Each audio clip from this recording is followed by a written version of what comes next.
Tonight on Nova, a B-29 flying a Cold War spy mission crash-landed in the Arctic.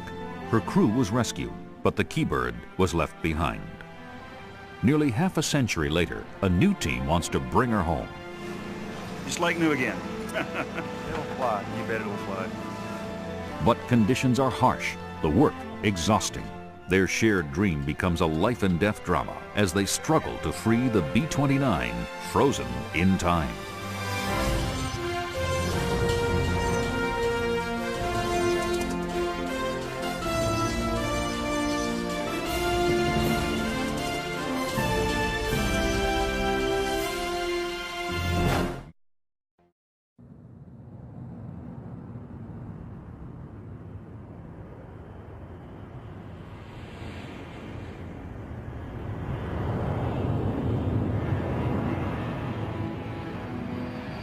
A C-141 lifts off from Thule Air Force Base. Once a vital staging post for the nuclear bomber fleet, Thule is now a relic of the Cold War. While its radar domes still probe the horizon, it is eerily quiet and almost deserted. One of the most remote and isolated outposts of the United States Air Force. It lies on the inhospitable barren shore of northwest Greenland, deep inside the Arctic Circle. The climate is harsh and unforgiving. Even in summer, when the sun never sets, it remains so cold that the sea is littered with icebergs. Inland, a vast, unbroken ice cap stretches for 800 miles. The weather changes hourly, from bright sun to dark, menacing storm clouds, with gale-force winds. 250 miles north of Thule lies another relic of the Cold War, an almost intact B-29 bomber. This plane, nicknamed the Keybird, became lost and crash-landed while on a secret mission. The crew was rescued, but the Keybird would lie here abandoned for almost 50 years. When the B-29 first flew in 1942, it could go higher and farther than any other bomber. In the war against Japan, it traversed the Pacific and crested the Himalayas. The culmination of the B-29's military service was when the Enola Gay dropped the atomic bomb on Hiroshima, ending the war. Nearly 4,000 of these planes were built, but now less than a handful remain. If the Keybird could be recovered from this Arctic wilderness, it would be a unique treasure of aviation history, probably worth a great deal of money. ⴁ a former test pilot, has been working on a bold plan to rescue the B-29 and fly it back home. Well, we haven't got any fuel, have we? Daryl has flown higher and faster than most other living pilots. He'd once been a test pilot on the U-2 spy plane and its replacement, the SR-71 Blackbird.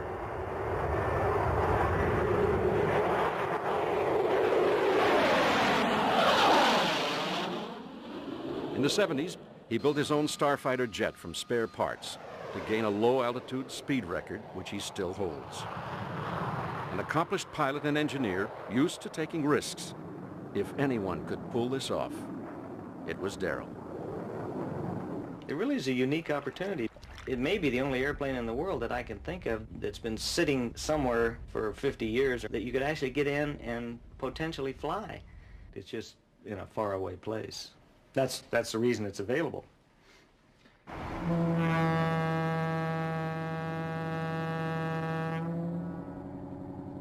But getting the Keybird into the air requires more than skill and boldness. The bulk of the heavy supplies and machinery that Daryl would need has to be carried to Thule on the annual supply ship. A 5-ton bulldozer will be needed to build a runway for the B-29. Bulky new tires and propellers are also required, along with 4 massive reconditioned radial engines. All of this equipment has to be carried north over the 250 miles of desolate Arctic landscape that separates Thule from the bomber. Darrell's solution to this is a 1962 Caribou, another of his salvaged wonders.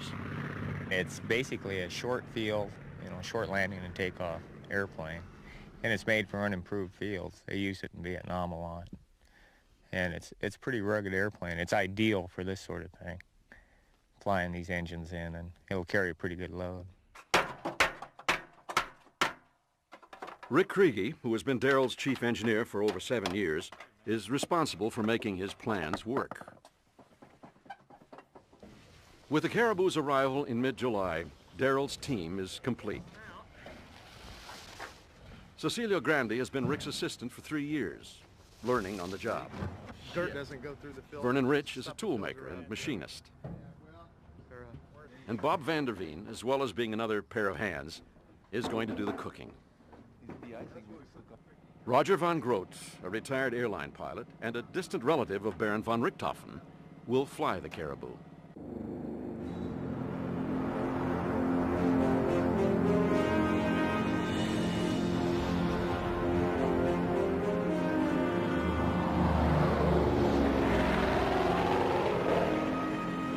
Darrell and the others take off from Thule.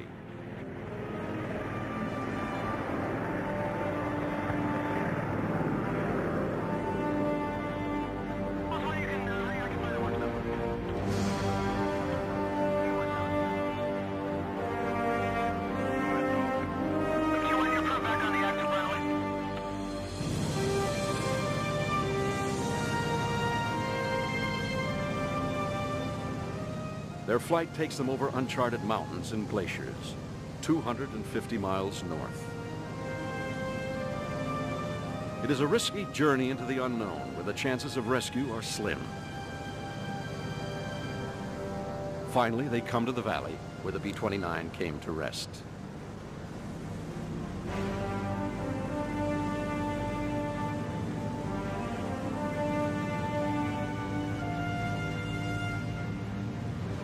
They fly low over the valley floor. Roger lowers the wheels and makes a brief touchdown to test how firm the surface is.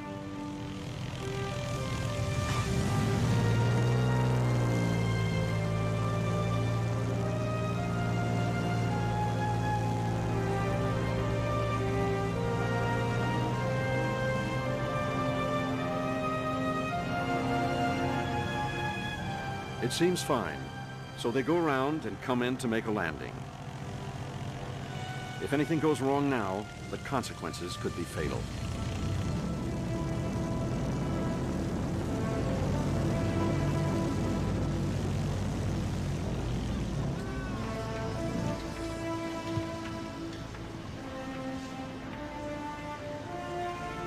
But they make it.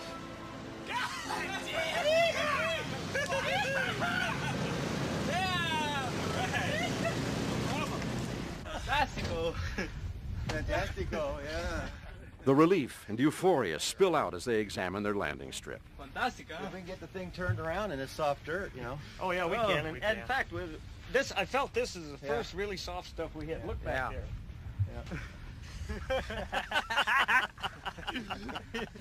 You like our Arab approach? The team begins to set up camp as behind them the B-29 gleams like new in the chill Arctic sunshine. A time capsule preserved in this remote valley.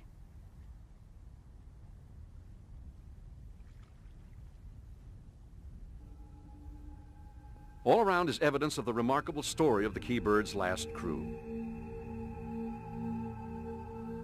For them, landing here had been nothing to celebrate. It had been the start of a frightening 3 days. I honestly didn't think we was going to get out of it. I had made up my mind on the way down that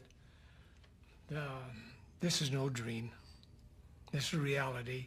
Face it and accept it. Then we realized once we're out, the plane was not on fire. That was the main concern. Arnett made a hell of a good landing, and the airplane was intact. Nobody was hurt in the crash landing, but they were stranded in a deadly climate miles from anywhere, not knowing if they would be rescued. My biggest concern, I was too busy, frankly, wanting to get a position in to the search airplane so somebody would know where we were. That was a big thing, establishing our position and find out where the hell we are so we could be rescued. Our spirits are high. We knew we were going to get out. There wasn't one guy that didn't feel like we weren't going to make it. But I remember the cold and no place to go to get warm. That's the thing that I remember mostly about it. On the second day, an Air Force plane found the Ķībird. The greatest we felt was when that plane flew overhead with the supplies and they knew where they actually physically spotted us. That was the greatest feeling. A day later, a plane landed beside them and flew them out to safety. Now, at last, the Ķībird was going to be rescued as well. I've got torn feelings. And everybody's excited about getting it out, and they're going to make a lot of money on it, apparently, and everybody's going to look at this airplane. It's great and all that. But somehow it's something like going into an Indian grave as far as I'm concerned. I kind of feel like it belongs out there.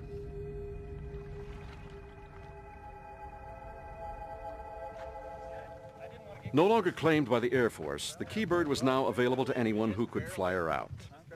Darrell and his team go to work. Ķībird, over. The radio link to Thule is established.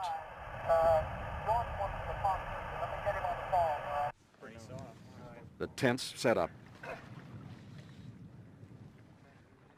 And Bob starts work on recovering the damaged rudder, which, despite the aluminum construction of the B-29, had been covered in fabric.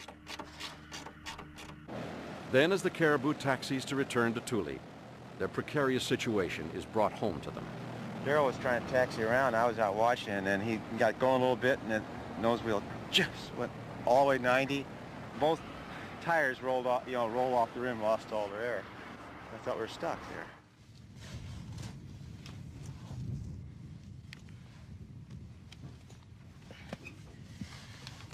It takes hours to dig the wheels out of the sticky mud. Rick's idea to use propane gas from the camp stove allows the Caribou to return to Thule, even though the wheels could explode if they get too hot.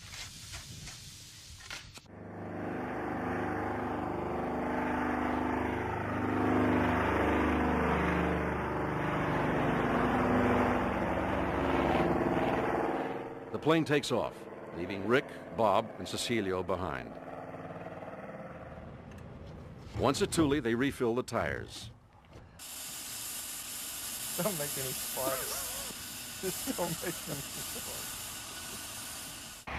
It is vital to get the bulldozer up to the B-29 and improvise a runway. But the Caribou will be seriously overloaded, and as Darrell inches the bulldozer into the plane, Roger is concerned. It's a little bit higher risk than I really thought it would be, because Darrell can access everything to the limit. If both engines run, it'll get off the ground. But if one engine quits, we're just going to have to crash straight ahead because one engine's not going to carry the load.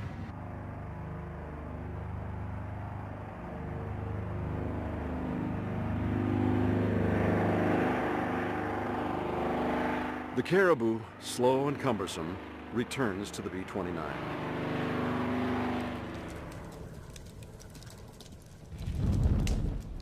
Rick lights a bonfire so that Roger knows the wind direction for his landing.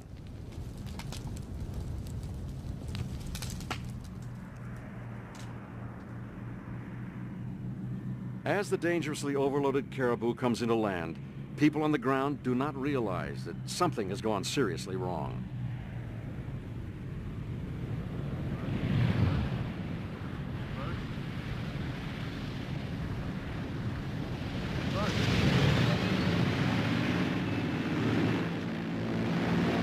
The flaps had failed, and Roger had nearly lost control. We came in no flapper. I came up. I knew you were coming. Oh, 90 knots. I was stalling. I was in the shaker at 90, And Darrell said, we can't do it without the flaps. I thought, I don't want to go all the way back to it. We're getting low on fuel.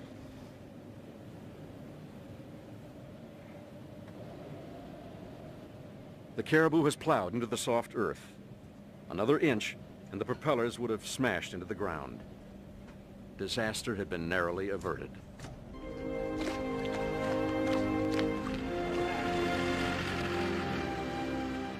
Darrell puts the bulldozer to work on the B-29, immediately proving its worth.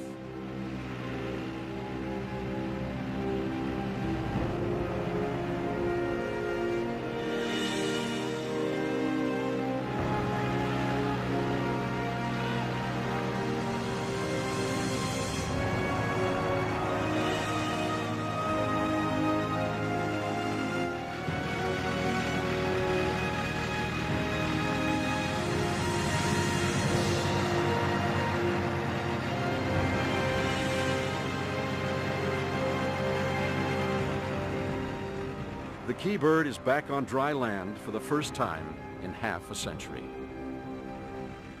I dare say we got it, eh?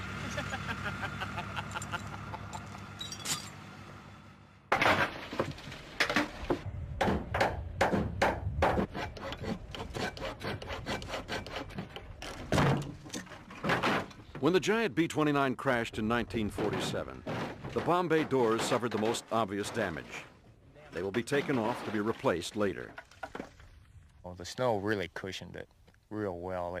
It built up under the bomb bays, and the bomb bay doors took all the load, and about 90% of the damage. There's a little bit of damage on the aft fuselage, and on the flaps, but that's it. The propellers were badly buckled by the crash, and the main engine bearings were twisted. New ones will be put in their place.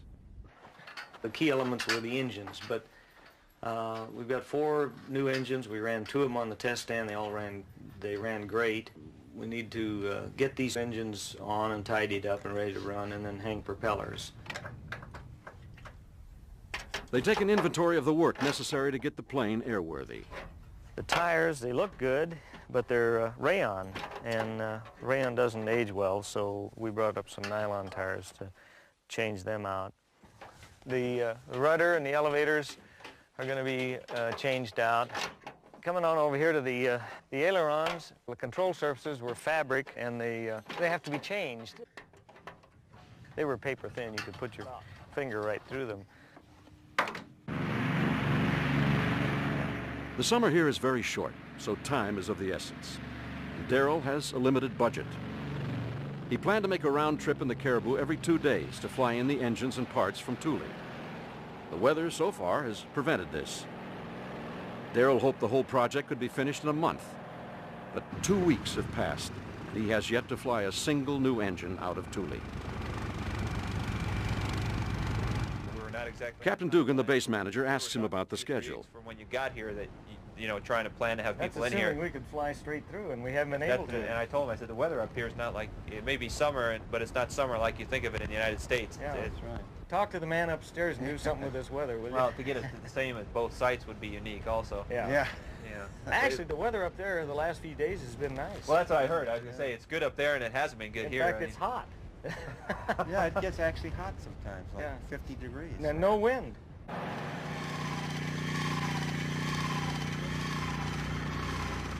Back at the B-29, Rick, Cecilio, and Bob continue working, stripping off the old twisted propellers. Rick designed the hoist from old photos of B-29s being field maintained during the Second World War.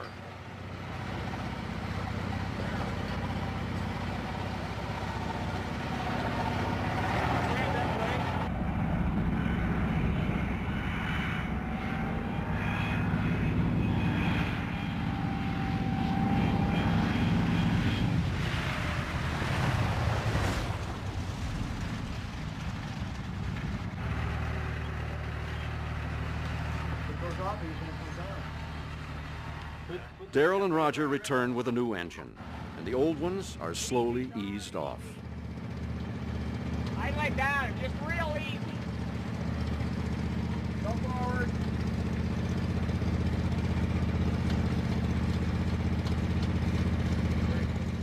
Before the new engines can be installed, a lot of components need to be stripped from the old ones. Okay.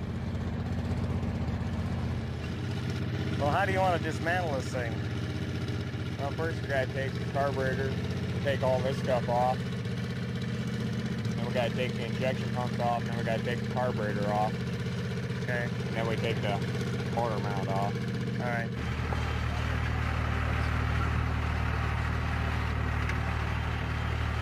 Eventually, a small production line is set up as old engines are dismantled to be taken back to Thule, and the new ones are made ready to be hoisted into place on the old engine mountings.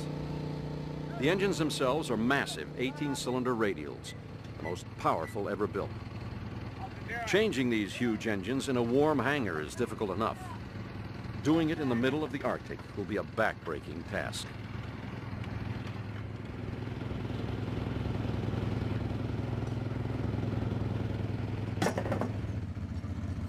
Rick is tireless, and his workload isn't only confined to the B-29. The Caribou also presents problems.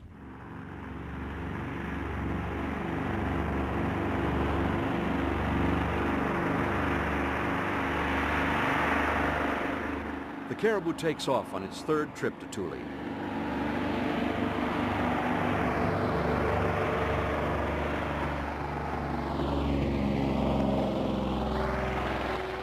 It circles and returns to land.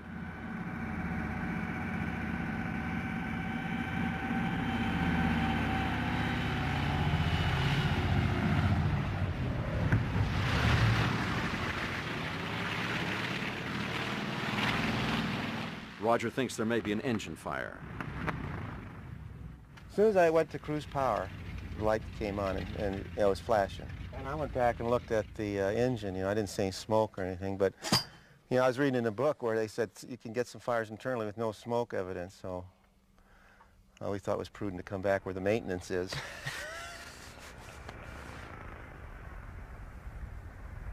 Rick discovers that the fire indicator on the engine is faulty. The abortive flight has cost Darrell more time. It's really disappointing. What can I say? I mean, it's here we got 2 beautiful days of weather coming up, and we got plenty of work to do, but it's just gonna, if we can't take off on Monday, then we are behind. We're gonna have people sitting on their hands doing nothing. Then the weather causes more delay. A month has passed, and it is now the second week of August. Snow is beginning to settle ominously on the surrounding hills.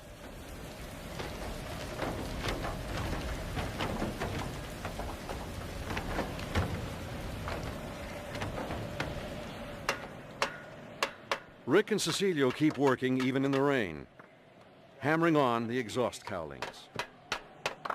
Well, that was easy. Whose side are you on? Can't you get any of those bolts?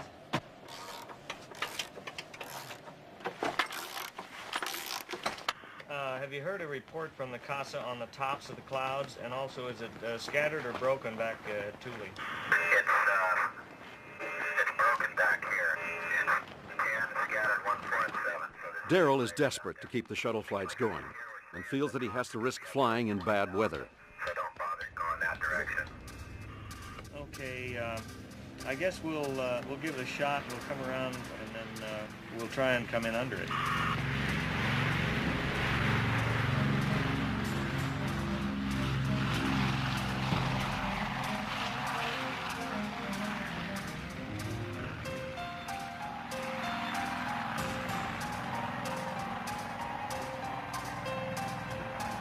Okay, come down with it.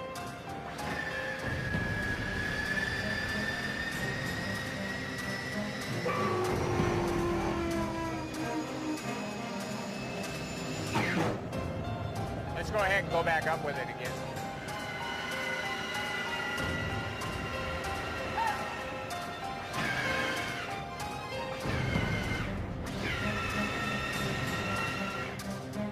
Okay, can you turn it on and off?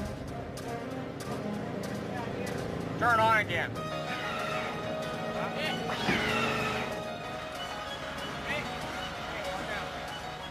The work is physically demanding. Removing the old tires takes hours, even using the bulldozer to separate them from the rim.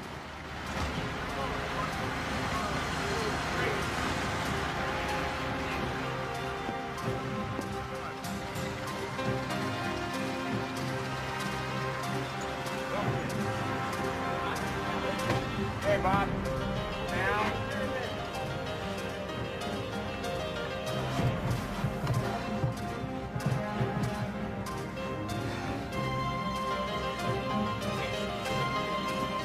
A small one.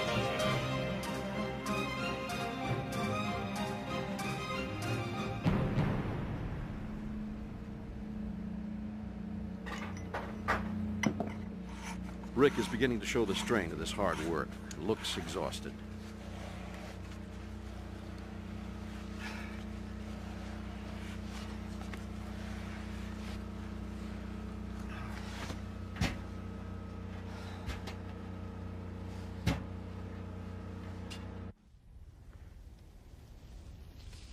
Mealtimes bring some respite and are an opportunity to tell stories of old exploits, like the time Darrell tried to take off in Panama without using the runway. They wanted me to take off on the ramp so they didn't have to open up the fence to get on Panama property to use the runway. So I said, well, no problem. But then they wanted me to take off a little bit downwind because if I went the other way, I'd be flying over the general's house. And so I said, well, okay, I think so. It was a downhill run and then a slight turn, about 60 knots, and then down the ramp. How much runway do you have all told? I don't remember, but what happened was I went down a little hill and made the right turn, and then it started bouncing. And all of a sudden the nose wheel steering kicked out, and I tried to hold it, and I was too close to the fence, and so it kind of lifted off and then squatted right down on the fence. But I didn't give up just then. I kept going.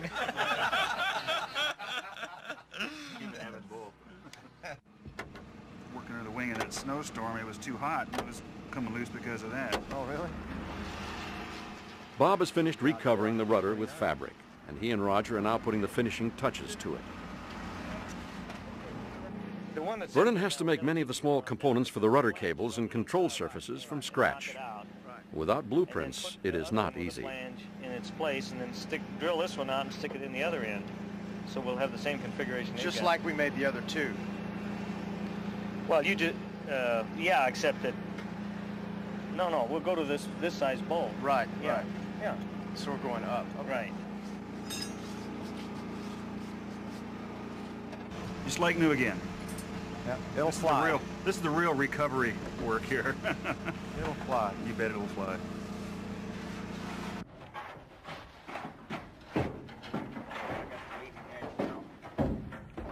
By the time the rudder is ready to be hoisted back into place, the project has taken 5 weeks, far longer than Darrell's original forecast.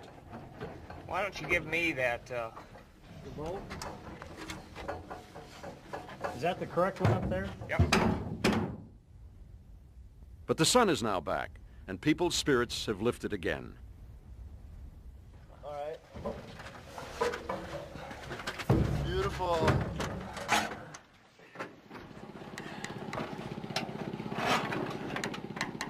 Stick a bolt in there and I'll wiggle it around. Can you tap it in? Well, that's what I'll try to do now. Well, you see the flange in front? It's got to be straight with this. I see the flange in front very well. I mean in the back of the flange. See, it's a flat spot? Yeah, I see the flat spot. Well, it isn't lined up. Oh, it isn't. It's going. Yeah, it is. Hold it right there. That's it. Well, it fell in. Are you crying? Are you so happy with those tears of joy? You got it. The weeks of work are paying off. The rudder's been fitted, and 4 new engines are in place. The last major job is the propellers. The propellers came out of the prop shop in Tucson, and they've been overhauled, but they haven't been final assembled yet. We'll put those together and hang them on. But I don't anticipate any problem with that. I've done that before, and they usually go together pretty easy. These are awful big propellers, so the biggest I've ever dealt with. What happened? Okay, come on, let's go.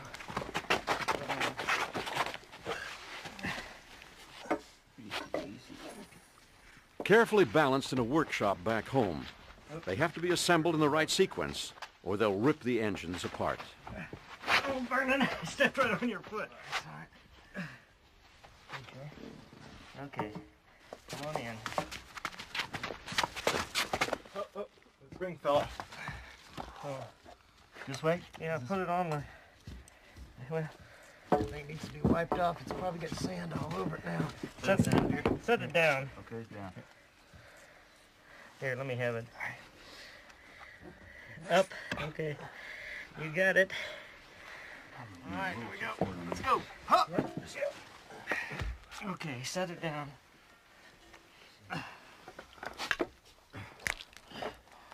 Damn! Yeah, look at that. Well, see, that's what happens when you have the first team in. Oh, that's right.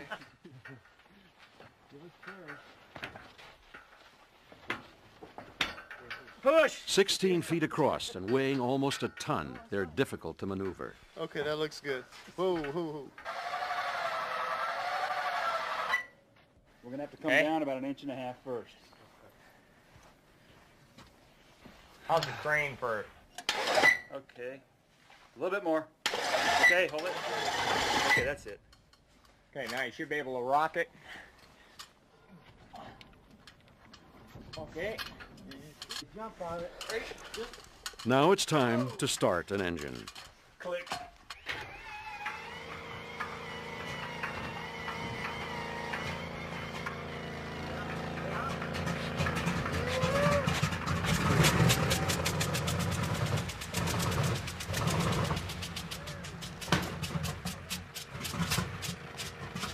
It's the first real test of weeks of exhausting work. And the engine refuses to start. Rick thinks he knows what's wrong. Should you give me a pair of 10 snips, somebody? Great. Get it again.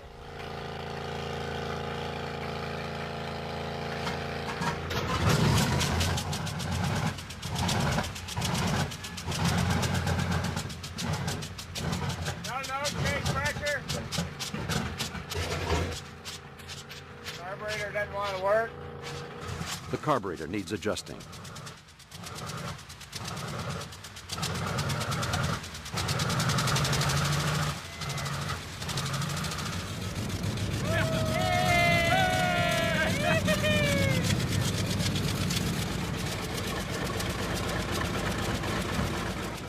Everyone is jubilant, but still only one engine has been tested. Time is running out fast, and Vernon is still working on the other three. We've got to hook everything up to them to make sure that they work. Got to put the magnetos on, the generators, all the fuel system, the oil system. It probably takes 12, 14 hours after the time you stick it on there per motor to actually get them going. And that's in a nice heated hangar with all the tools that you need. But so when it's blowing snow sideways, it takes a little bit longer, and we'll fix it. We'll get it going.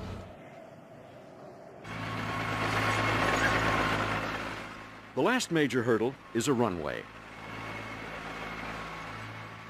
Darrell uses the bulldozer to level the ground, but the heavy rain has left the tundra waterlogged with shallow lakes dotting the surface. Normally, a B-29 would use a runway of over 5,000 feet, but the most Darrell can hope for is 2,000 feet of dry earth to take off in. This is the worst spot of all, right here, and it's really at a critical distance. Well, you know, like you were saying 2 days ago, there was no water here, so hopefully with, 3 or 4 good days, Yeah. just like this water won't even be here.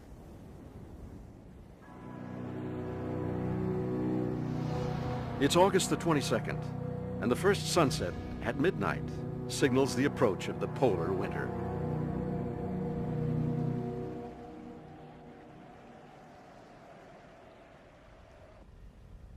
Finally, all 4 engines have their controls and fuel systems connected and are ready to be tested. Darrell climbs into the cockpit and the first engine is turned over.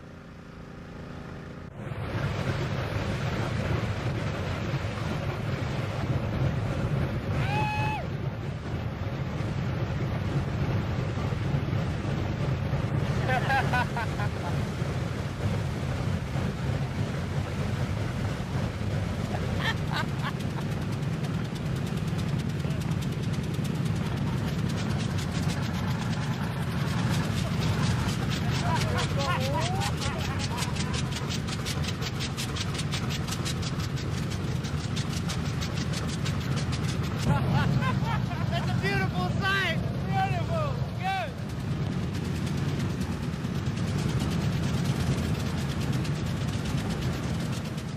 The engines will have to run perfectly to lift the giant bomber from such a short runway. Rick knows that everything needs to be double-checked. Once you stand off on that side and look down there and see if you can see any oil leaks, I'm going to go around here and see if I can find anything.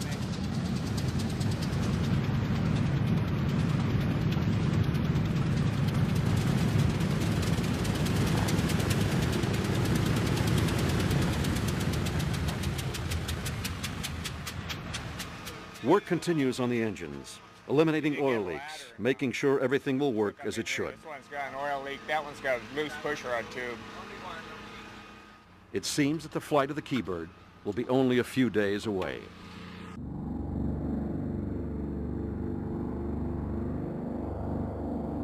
The Caribou departs for Thule to pick up more fuel for the bomber. But just as success seems within reach, Rick has become ill. For several weeks, he has been taking painkillers for what he has insisted is a badly twisted back.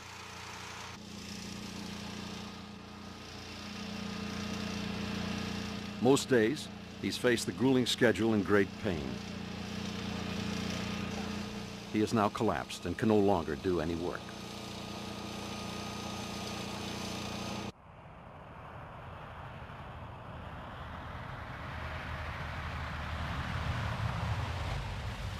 Then the Caribou returns with a serious mechanical problem, one that puts everybody's safety in jeopardy. We lost partial power on the right engine of the Caribou, and we thought it was probably a cylinder problem, and then when we arrived, we found that we had a stuck exhaust valve and it was hitting the top of the piston. And we need a cylinder to get out of here with any kind of safety at all.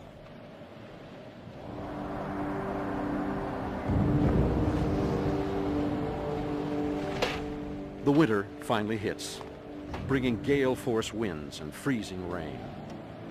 The temperature plummets. Soon life here will be impossible. If they don't get out now, they never will. The first of the winter snows is settling on the cap.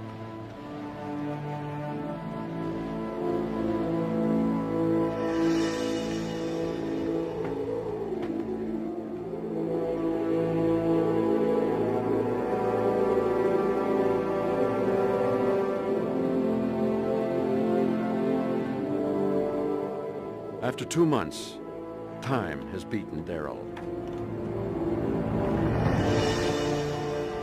Work on the Keybird stops as everyone's attention focuses on the Caribou. The Caribou is their lifeline, and Vernon and Cecilio struggle to fit a spare cylinder.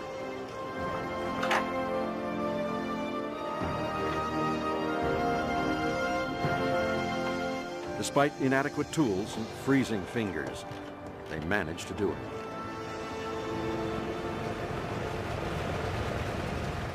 But the engine still has a serious oil leak. There's no guarantee it won't give out altogether as they fly over the glacier back to Thule. You fly this now? Yeah. If we can put oil in the engine while we're flying, then we have absolutely no problem at all.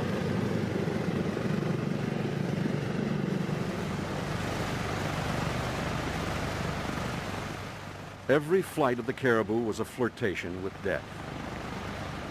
This is ever more so.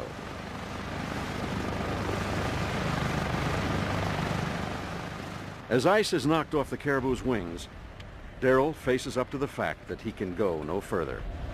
I'm just going to have to sit down and take a long thinking session about what we're going to do. I haven't given up. We've got too much, we're too close. The airplane is essentially ready to fly. We never did get a runway suitable to take off this year. The winter caught us. Rick is sicker than a dog. We got to get him out of here and probably to a hospital. And so things are coming to a screeching halt.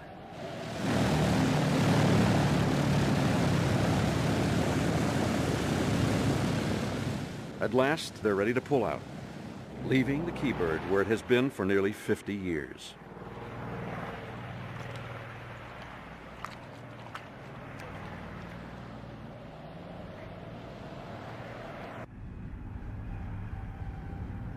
Halfway through the flight, the Caribou's right engine loses power, but they manage to struggle on one engine into Thule.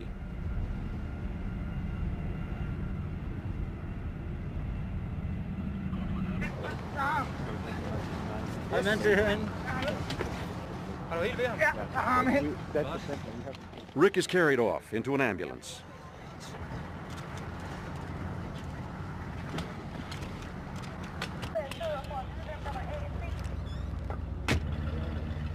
Suffering from internal bleeding, he is flown to a hospital in Canada and rushed to surgery.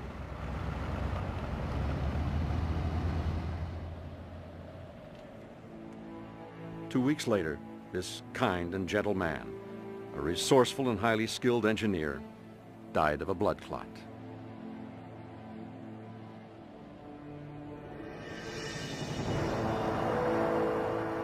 Darrell could barely come to terms with Rick's death. But having come so far, he was not prepared to give up his struggle to recover the B-29. It would mean bitter disappointment and financial disaster. 9 months later, with the Caribou still out of action at Thule, Darrell returns to the Keybird in a chartered twin otter.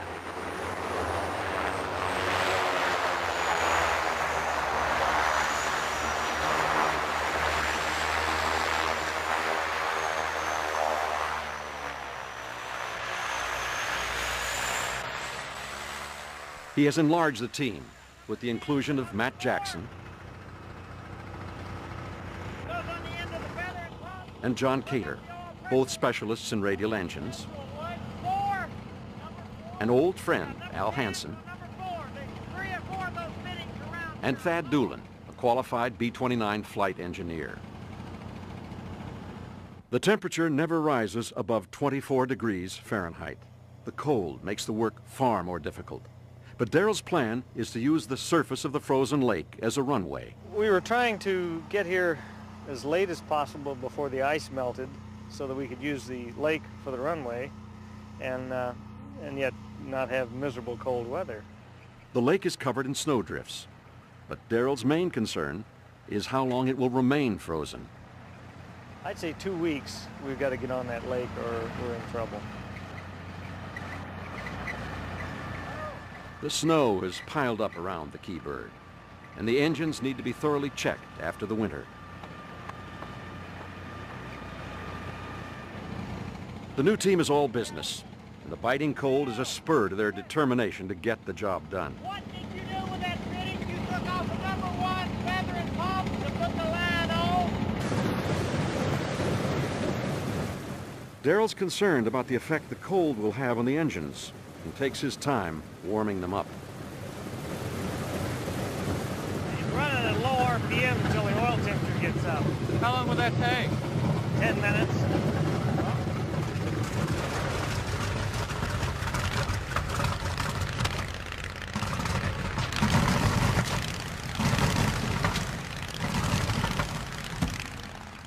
They discover a number of oil leaks. We're fighting little gremlins right now because of the weather, you know, moisture and cold really wreaks havoc on an airplane. You can bring a brand new airplane up here and let it sit for a week and you'll have the same kind of problems.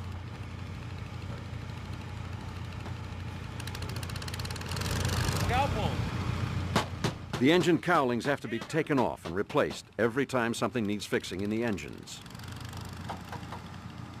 And every time an engine stops, great care has to be taken before it can be restarted.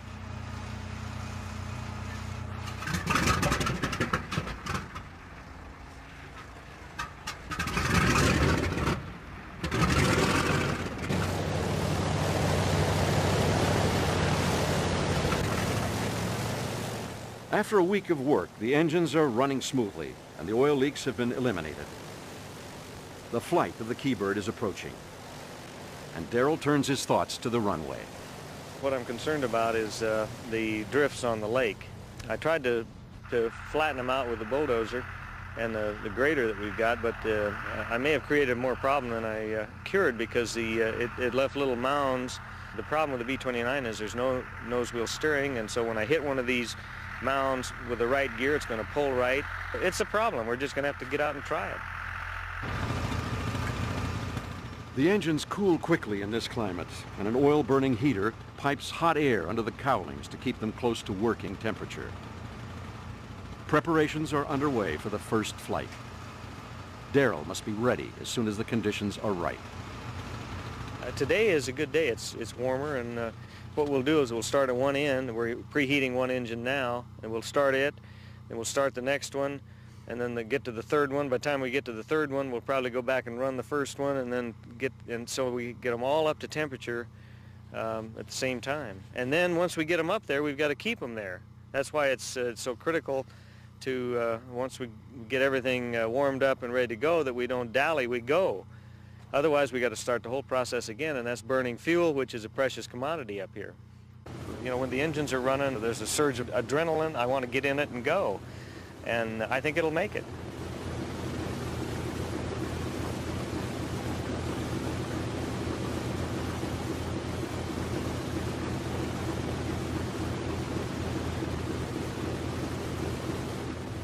Darrell strides to the cockpit. The dream that has obsessed him for 3 years is just hours from being realized.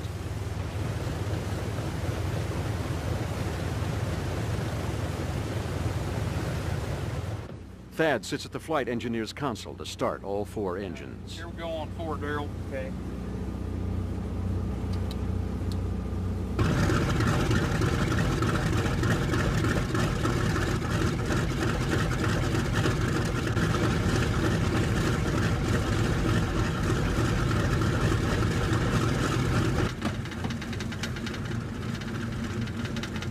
Instruments that have remained dormant for 50 years once again register life in the machine.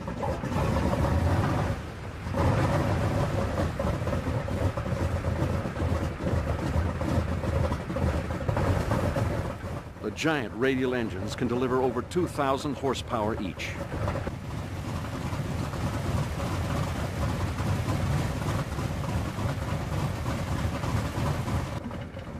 Thad makes last-minute adjustments to the oil pressure and the carburetors to get the engines running sweetly.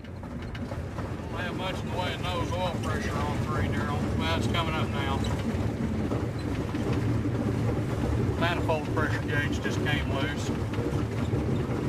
There she comes.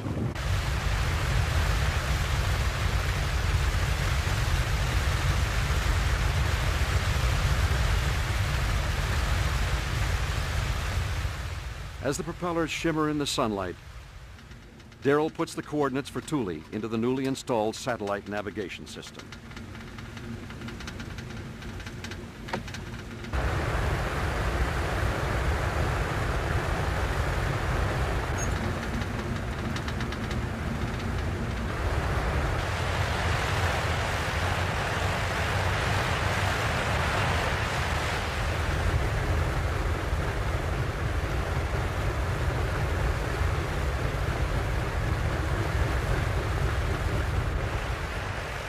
The plane has frozen into the mud and snow, and it takes maximum power to break the wheels free. The nose wheel can't be controlled, and at slow speeds, Darrell has to adjust the engine power to steer the plane.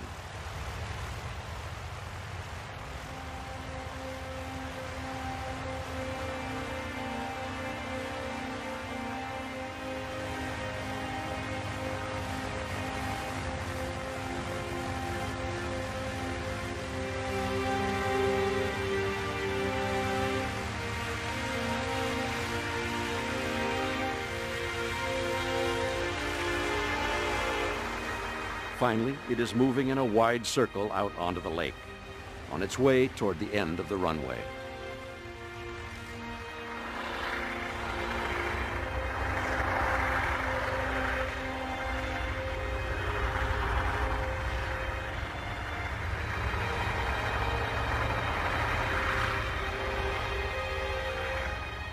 The plane is bounced and shaken by the frozen snowdrifts.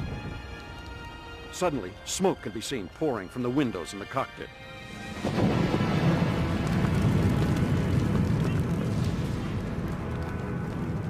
The auxiliary power unit, a standby generator, was thrown from its mounting in the rear fuselage and caught fire. Fire extinguisher! Fortunately, the crew managed to jump clear.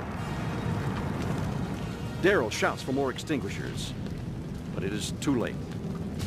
The fire has already swept through the plane. He can do nothing but stand and watch as this irreplaceable piece of aviation history is consumed by fire. With it go years of planning and hard work by so many people. It's going to burn to the ground.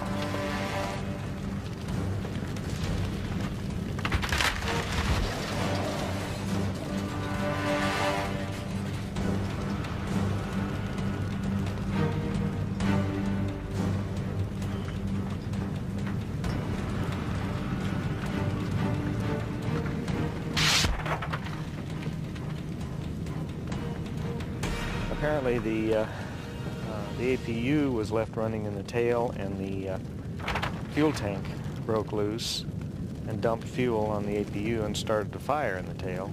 That's where the fire extinguisher was, but we couldn't get to it. I don't think it would have made a difference which way we took off. It would have been airborne a third of the way across the lake. Well, I almost threw my bag in before you pulled out because I figured we were going to go. So I just put my tools in.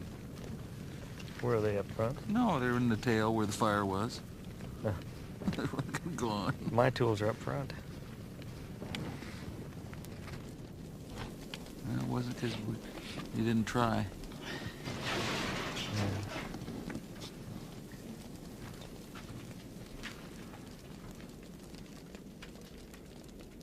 It was ready to go. That's the real tragedy of it. I mean, we were so close. Success was right there. It was right there. But this is my game, and I'd do it again.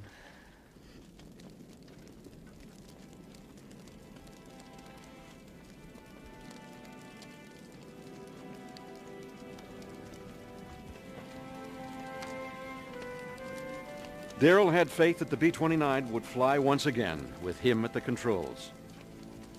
But instead it remains on the frozen surface.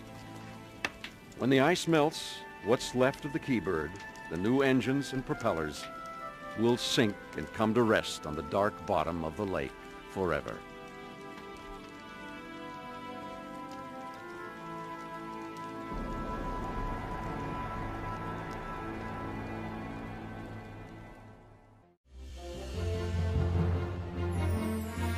This NOVA program is available on DVD at shoppbs.org or call 1-800-PLAY-PBS.